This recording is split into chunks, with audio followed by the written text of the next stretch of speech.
पाठक जी को आमंत्रित करूंगा कि वो अपने वक्तव्य में भारत अपना मानव शरीर और आयुर्वेद की भूमिका, आयुर्वेद पर अपना विषय रखें। डॉक्टर अनूप जी। नमस्कार। सबसे पहले तो मैं इंटेलेक्चुअल लीग ऑफ इंडिया का धन्यवाद देता हूं कि उन्हें हमें अपने विचार रखने का अवसर दिया है। जैसा कि मेरा विषय है, टॉपिक है मेरा natural engineering of the body. इस रेफरेंस को मैंने चरक संहिता की, जहां प्राकृतिक वायु और भारतीय कर्म बने हैं, वहां से इसको लिया है। वहां पर चरक ने बोला है वायु यंत्र तंत्र है। मतलब इसका मतलब है कि जो वायु है तंत्र अर्थात शरीर और यंत्र शरीर को धारण कर। अब जब यंत्र की बात होती है तो स्वाभाविक सी बात है, इंजीनियरिंग का तो जरूरी। सबसे पहले आयुर्वेद के हमें दो मूलभूत सिद्धांत,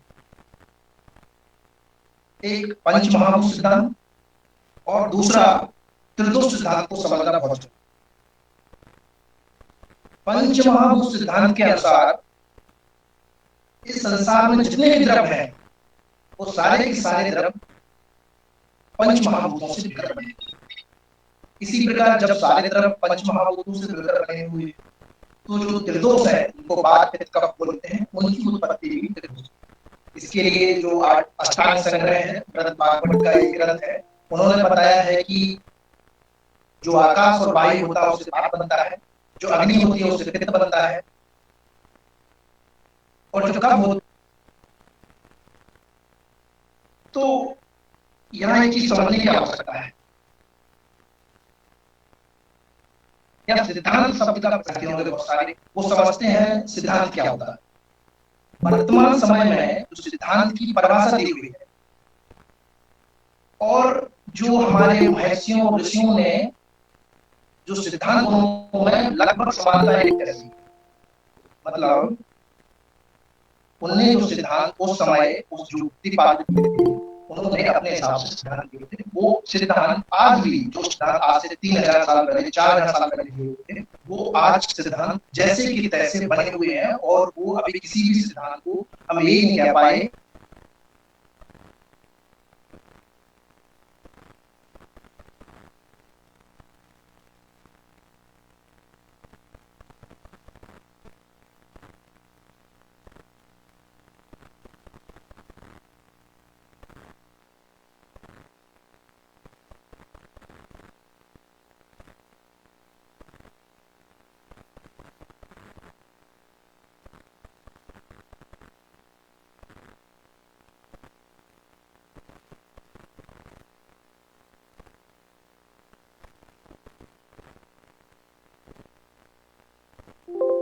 प्रकृति और जो पुरुष है, जो नेचर और जो ह्यूमन है, उसके लिए कई जगह बोला गया है। जैसे कि दर्शन में बोला गया है कि यह पिंड है तत् ब्रह्मांड, अर्थात जो इस पिंड में है, मतलब ह्यूमन में है, वही तो सारा ब्रह्मांड है। इसके अलावा आचार्य चरक ने भी बोला हुआ है, जैसे आचार्य चरक बोलते हैं यावंता पुरुषो तावंता लोको, मतलब जितने भाव जो पुरुष में है वही पुरुष के जो विशेष भाव है वही प्रकट होता है।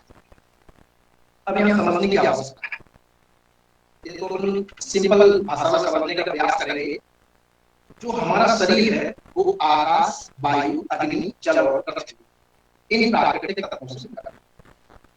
इन्हीं प्राकृतिक तत्वों के अनुपात के अनुसार हमारा जो शरीर है अपने गुणों को प्रकट करता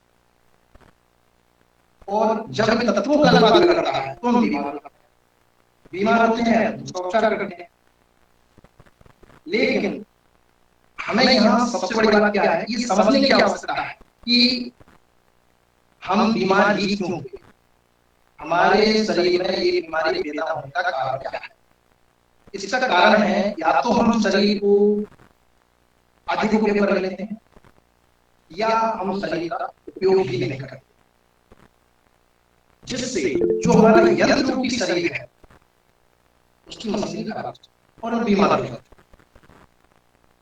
अब इस बीमारी को ठीक करने के लिए हमको पाश्चात्य की आवश्यकता है, हमको समीक्षा की आवश्यकता होती है, हमको एवोल्यूशन की आवश्यकता होती है, हमको ये जानने की आवश्यकता होती है कि हमने ये किस प्रकार शरीर का दुरुपयोग किया, इससे ऐसा हमको ये समस्या का सामना करना।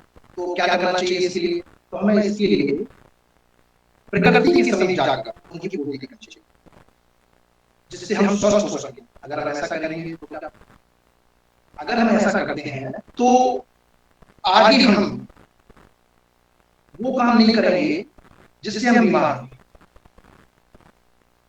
और इससे हमें ये पता रहेगा कि ऐसा करने से ऐसा होता है।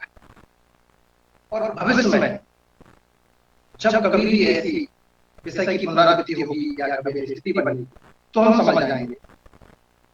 लेकिन दुर्भाग्यवश जब से हमारे बीच में आधुनिक चिकित्सा पद्धति आई, तुरंत लास्टिक व्यवस्था की व्यवस्था आई, तो जब भी हमें कोई कठिनाई होती है तो तत्काल ये बात अलग है कि उन बीमारी को वो दबा देती है और तुरंत उपचार करती है। किंतु शरीर के अन्य जो ऑर्गन है, जो शरीर अवयव है, जो अंग है, उन पर कुछ ना कुछ वो खराब प्रभाव जरूर डालती है। लेकिन फिर भी हम उन प्रभावों की चिंता किए बिना पौष्टिक सेवन करें और हम स्वस्थ अनुभव करें, तो हम इतने जल्दी स्वस्थ अनुभव हो जाने के कारण हम स्वस्थ नहीं होते हैं। स्वस्थ अनुभव हो जाने के कारण हम समीक्षा ही नहीं कर पाते, एवोल्यूशन भी नहीं कर पाते कि हम जिस बीमारी से ग्रसित हुए थे वो क्यों हुए थे, कि जो और हमारे जो शरीर का प्राकृतिक संतुलन बिगड़ा हुआ था और वो जैसा का तैसा ही परिणाम ये होता है कि जो बीमारी हमारी साधारण थी, साधारण कॉम्प्लिकेशन थे, साधारण उपद्रव थे, तो बहुत जटिल रूप में परिवर्तित हो जाते थे। चूंकि पश्चाताप का अवसर नहीं मिल पाया, इसलिए हम प्रकृति के प्रतिकूल ही शरीर का उपयोग करते थे। इस तरह हम अपनी आयु क्षीण करते हैं, अपने अंगों को प्रभावित करते रहते हैं और अनेक प्रकार के रोगों को आमंत्रित करते हैं। और अंततः जो दवा लेना है वो हमारी जीवनचर्या का या दिनचर्या का हिस्सा बन जाता है। इसके विपरीत अगर हम कहें शरीर के रुग्ण होने पर शरीर की समीक्षा करें और उसका प्राकृतिक कारण खोज कर उस कारण को दूर करें, तो हम समझते हैं कि पुनः हम वैसी गलती करने से भी बच जाते हैं और हमारा जो शरीर जो अनेक प्रकार के उपद्रवों को आमंत्रित करता है उससे भी घृणा नहीं और शरीर को पुनः बीमार होने से भी रोकता है। और ये भी हमें ज्ञान हो जाएगा कि किस कार्य को, किस काम को हमें किस हद तक करना है, किस सीमा तक करना है, किस सीमा तक नहीं करना है और किस सीमा तक करना चाहिए। इस प्रकार प्रकृति के नजदीक लाने का, प्राकृतिक रूप से जो बीमारी हुई है उसका पश्चाताप करने का केवल एक ही साधन है और वो आयुर्वेद है, जो अच्छे से मदद करता है और इस प्रकार की व्यवस्था।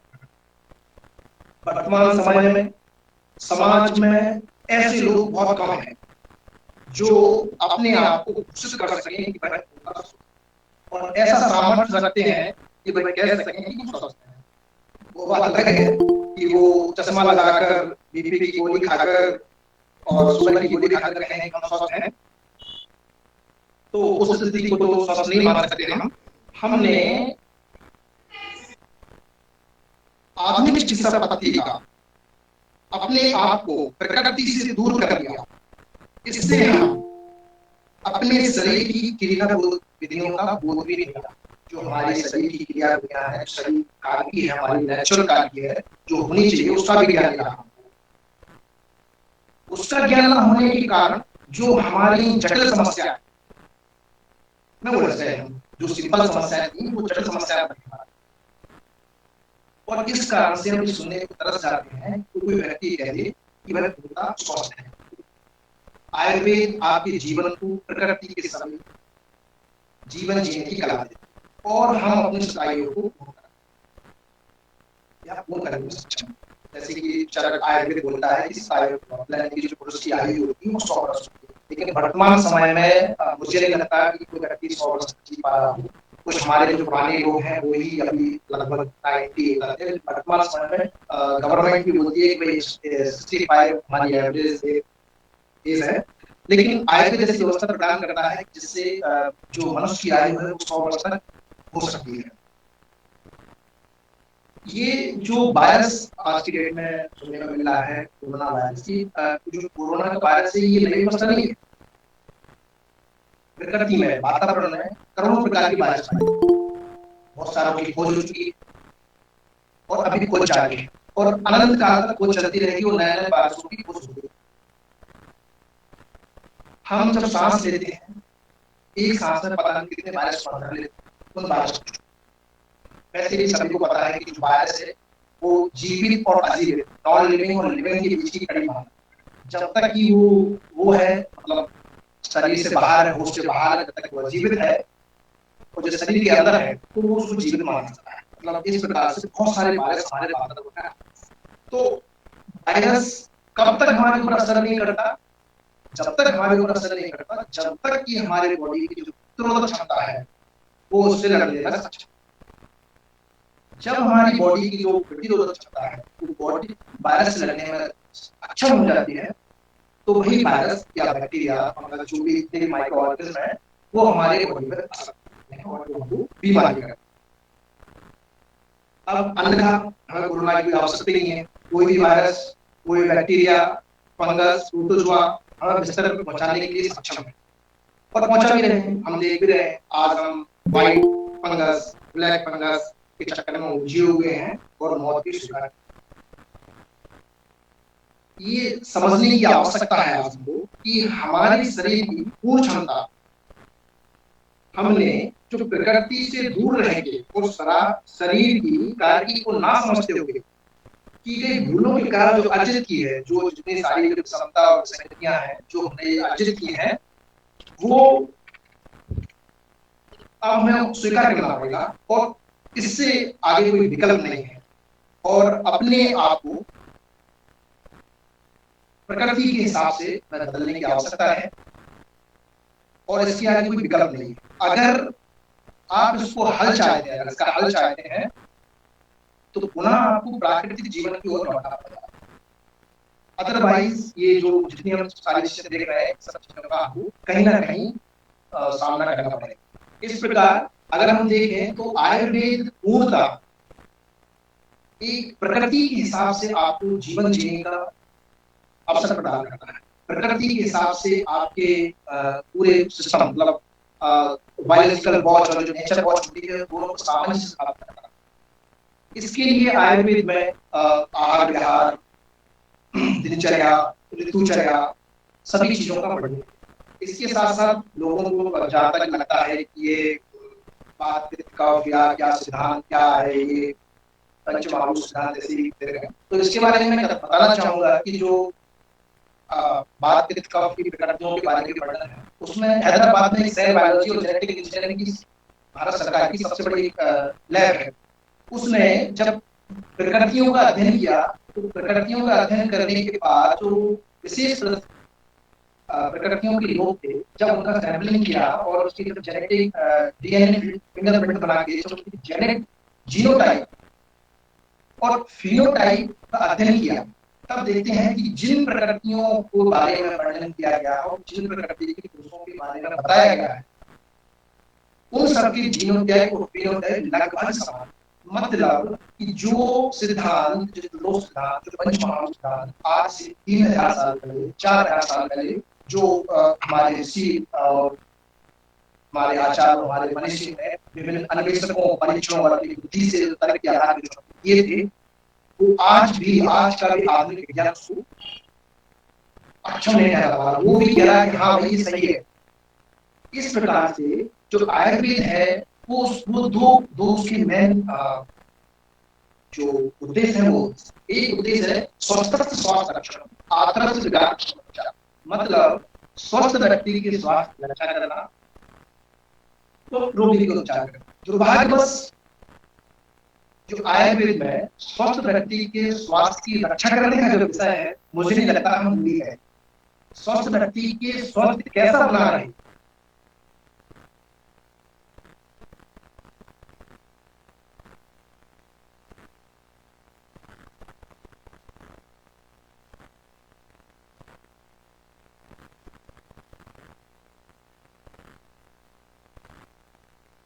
वर्णन भी और जैसी महामारी का भी वर्णन आयुर्वेद में पहले से उपलब्ध है।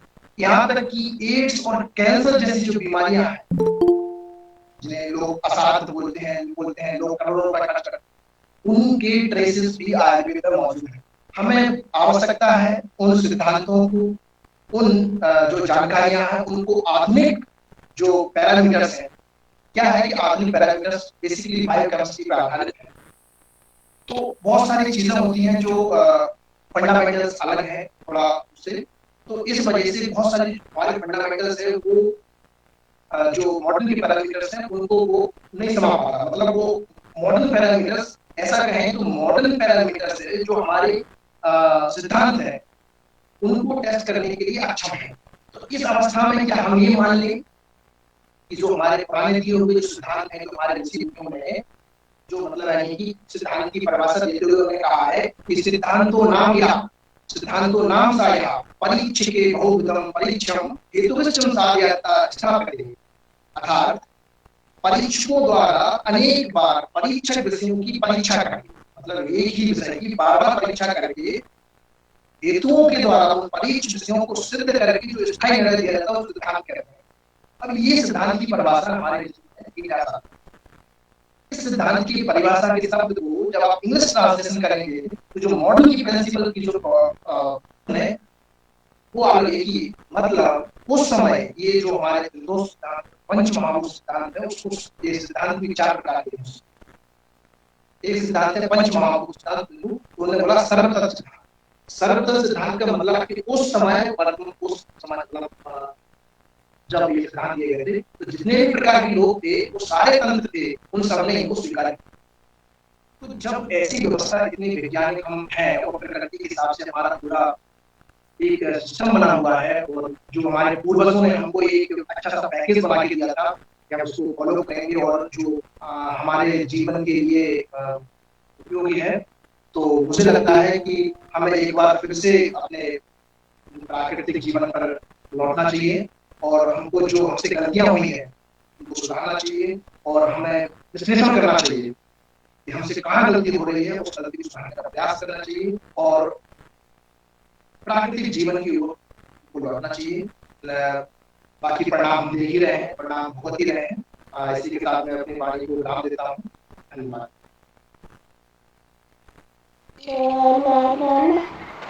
धन्यवाद अनूप जी, आपने आयुर्वेद को महत्व को समझाया है और आयुर्वेद हमारे जीवन का प्रमुख अंग है और उसके द्वारा ही हम प्राकृतिक जीवन से जोड़ सकते हैं अपनी प्राकृतिक दिनचर्या से लेके, और वो हमारी नैमित्तिक प्रतिदिन की दिनचर्या मतलब आयुर्वेदिक के माध्यम से पूर्ण रूप से स्वस्थ रह सकते हैं, ना कि एलोपैथिक।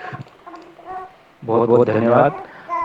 सभी से मेरा आग्रह है कि अगर किसी को इस विषय में कोई संवाद करना हो, किसी तरह का प्रश्न हो, तो दोनों प्रमुख वक्ता हमारे बीच में उपस्थित हैं, जिनकी जिज्ञासा हो पूछ सकते हैं।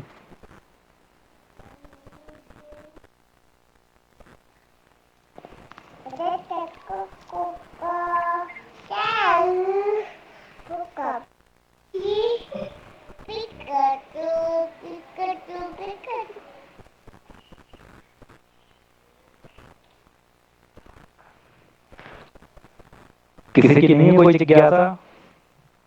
सर नमस्ते। जी जी।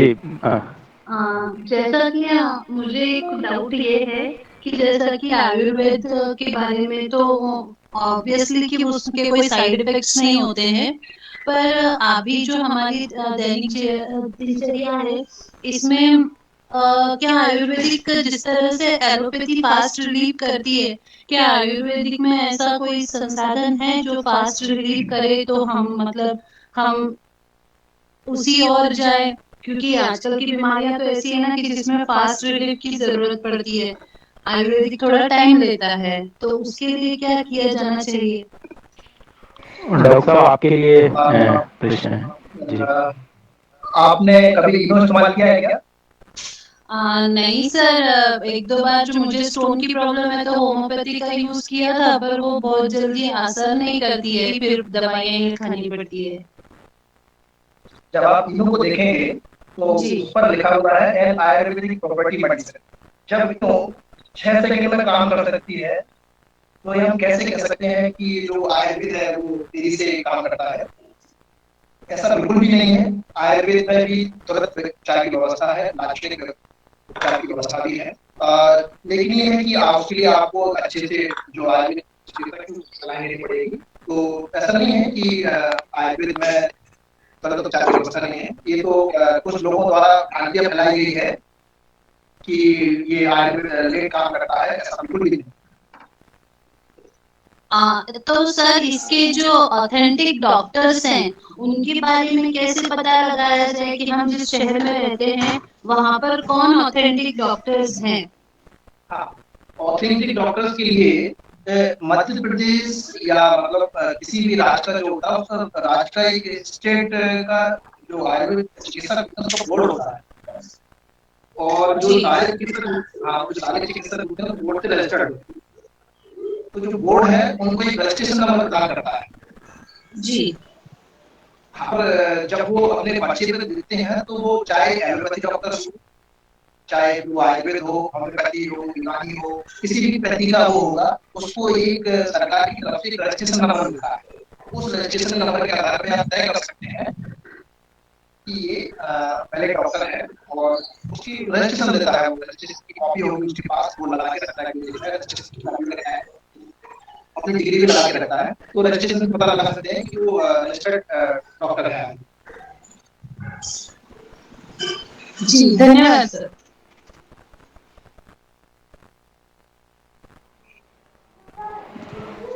जी, और किसी की कोई जिज्ञासा?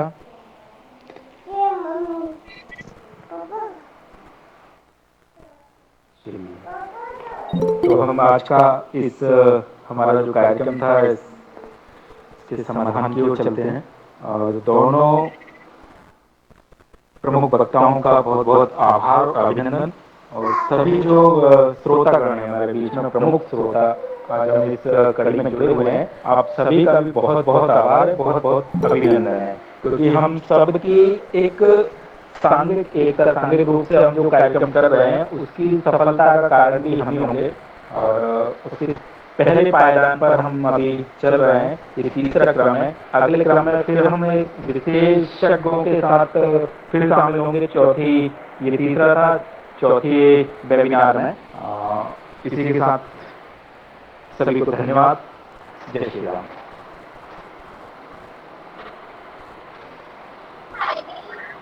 जय